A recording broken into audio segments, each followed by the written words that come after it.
Bruce Lee was not only a fighter of extraordinary skill but also a thinker of remarkable depth. His journals, filled with handwritten notes, sketches, and reflections, offer a rare window into his inner world, a place where philosophy met physical mastery. Every page of his journals revealed the mind of a man who was in constant pursuit of growth. Bruce didn't just train his body, he trained his thoughts. He questioned himself daily, writing lines like, "To know oneself is to study oneself in action with another person."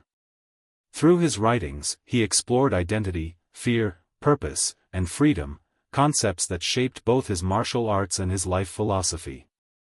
His journals showed how deeply he believed in the connection between thought and action. He saw martial arts not as combat, but as a form of self-expression, the art of honestly expressing yourself. He would often jot down reminders to stay flexible, to adapt like water, and to never be confined by systems or styles. These thoughts later became the foundation of Jeet Kune Do, his revolutionary approach to martial arts. But his writings were not only about fighting. They revealed his struggles, moments of doubt, frustration, and the desire to rise beyond cultural limits. He wrote about breaking free from fear, staying disciplined, and maintaining harmony between mind and body. Through his journaling, Bruce built his mental strength just as he built his physical power. Each page showed that behind his lightning speed and fierce punches was a calm, reflective soul, a man seeking truth in himself and in the world.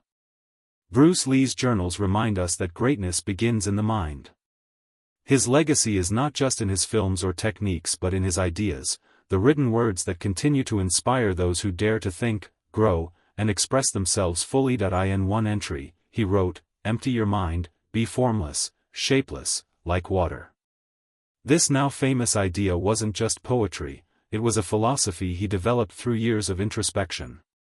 In his journal, Bruce broke down what it meant to be adaptable. He believed that a martial artist must be fluid, ready to adjust to any situation, whether in combat or in life. He also wrote extensively about balance, between mind and body, action and stillness, ambition and humility.